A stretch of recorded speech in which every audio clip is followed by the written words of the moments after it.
Hello friends, welcome to Naresh tech info. దోస్త్ first phase allotment అనేది రావడం జరిగింది. సీట్ అలాట్మెంట్ అనేది మనకి మొబైల్కి రావడం జరుగుతుంది. సో మనము మొబైల్లో ఎప్పుడైతే మెసేజ్ వస్తుందో మనం సెల్ఫ్ రిపోర్టింగ్ చేసుకోవాలి. ఆ ప్రాసెస్ అంతా నేను ఈ వీడియోలో చెప్తున్నాను. సో మీరు కనుక నా యొక్క వీడియోని ఫస్ట్ టైం చూస్తున్నట్లయితే నా యొక్క ఛానల్ని లైక్ చేయండి, షేర్ చేయండి, సబ్స్క్రైబ్ చేయండి. ఫస్ట్ దోస్త్ క్యాండిడేట్ లాగిన్లోకి ఎంటర్ కావాలి.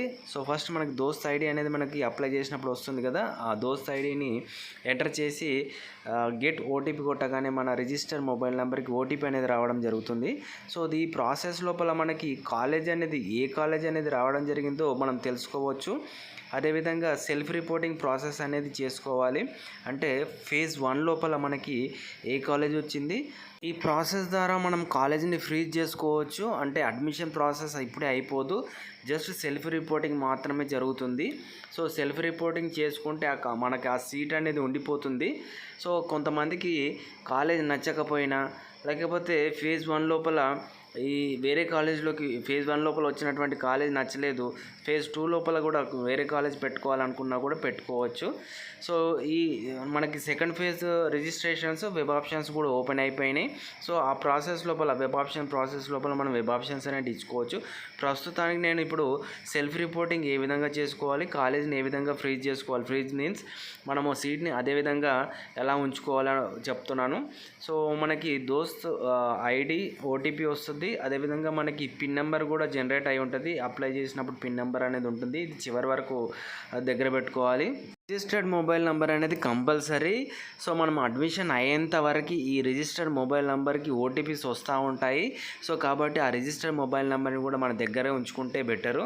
సో ఇప్పుడు నేను సెల్ఫ్ రిపోర్టింగ్ ప్రాసెస్ చెప్తున్నాను. సో ఇప్పుడు దోస్త్ ఐడి ఓటీపీ పిన్ నెంబర్ కొట్టగానే మనకి లాగిన్ అవుతుంది. ఆ లాగిన్ లోపల మనకి ఏ కాలేజ్ వచ్చిందో విషయం కూడా తెలిసిపోతుంది అనమాట. సో ఇప్పుడు కొంతమందికి అప్లై చేసేటప్పుడు ఇన్కమ్ సర్టిఫికేట్ పెట్టకుండా అప్లై చేస్తూ ఉంటారు. సో ఈ ప్రాసెస్ లోపల మనము ఇన్కమ్ని అప్డేట్ చేసుకోవచ్చు. ఒకవేళ కొత్తగా ఎవరైనా అప్లై చేసి ఇన్కమ్ అప్లై చేసుకొని ఇప్పుడు వచ్చి ఉంటే ఇన్కమ్ సర్టిఫికేట్ని కూడా అప్డేట్ చేసుకోవచ్చు. ఇన్కమ్ సర్టిఫికేట్ని అప్డేట్ చేస్తే ఏమవుతుందంటే 500 రూపీస్ పెనాల్టీ అనేది, అంటే 500 రూపీస్ ఒకవేళ ఇన్కమ్ పెట్టకపోతే 500 రూపీస్ అడుగుతుంది. సో ఇన్కమ్ కనుక ఇప్పుడు అప్డేట్ చేస్తే ఆ 500 రూపీస్ కూడా అడగదు. సో ఇప్పుడు మీరు ఒకవేళ కొత్తగా ఎవరైనా ఇన్కమ్ సర్టిఫికేట్ కనుక అప్లై చేసుకొని ప్రజెంట్ ఉంటే కనుక అప్డేట్ చేసుకోవడం మంచిది. కొంతమందికి ఇన్కమ్ సర్టిఫికేట్ ప్రజెంట్కి కూడా రాకపోయినా నో ప్రాబ్లము. సో ఒక 500 రూపీస్ పేమెంట్ అనేది చేసుకోవాలి. ఈ పేమెంట్ అనేది మన అడ్మిషన్ ఫీజు లోపల డిడక్ట్ అవుతుంది. అంటే ఈ ప్రజెంట్ 500 ప్లస్ మన అడ్మిషన్ టైం లోపల ఒక 500 రూపీస్ తగ్గించి కట్టుకుంటే సరిపోతుంది. సో ప్రస్తుతం మనము సెల్ఫ్ రిపోర్టింగ్ చేద్దాము. సో ఇక్కడ మీరు చూస్తున్నారు, వీళ్ళకి తెలంగాణ మహిళా విశ్వవిద్యాలయం ఉమెన్స్ యూనివర్సిటీ దీంట్లోపల మనకి సీట్ అనేది రావడం జరిగింది. వీళ్ళకి సీట్ అనేది కోటి ఉమెన్స్ యూనివర్సిటీ లోపల రావడం జరిగింది. కాబట్టి వీళ్ళు ఓకే అనుకుంటున్నారు. కాబట్టి నేను సెల్ఫ్ రిపోర్టింగ్ ప్రాసెస్ చేస్తున్నాను. సో సెల్ఫ్ రిపోర్టింగ్ చేయాలి అంటే ఇందాక చెప్పాను కదా, ఒకవేళ ఇన్కమ్ అడిగితే ఇన్కమ్ అప్డేట్ చేసుకోవాలి. సో వీళ్ళు ఇన్కమ్ అప్డేట్ చేయట్లేదు, ప్రజెంట్ వీళ్ళకి ఇన్కమ్ రాలేదు కాబట్టి ఇన్కమ్ అప్డేట్ చేయట్లేదు.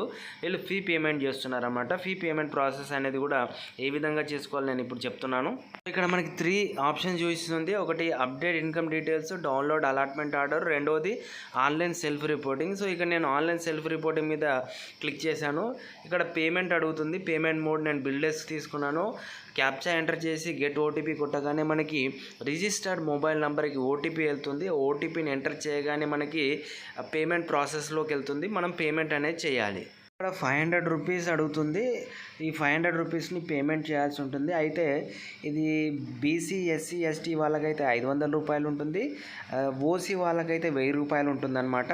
సో ఇక్కడ నెట్ బ్యాంకింగ్ కానీ డెబిట్ కానీ క్రెడిట్ కార్డ్ ద్వారా మాత్రమే మనం పేమెంట్ అనేది చేయొచ్చు. సో మన కార్డ్ నెంబర్ ఎంటర్ చేసేసి మన డీటెయిల్స్ ప్రాసెస్ చేస్తే మనకి పేమెంట్ అవుతుంది. పేమెంట్ అయిపోగానే డౌన్లోడ్ అలాట్మెంట్ ఆర్డర్, అదేవిధంగా ఆన్లైన్ అక్నాలెడ్జ్మెంట్ కూడా వస్తుంది. ఈ రెండింటిని మనము ప్రింట్అవుట్ తీసి పెట్టుకోవాలి.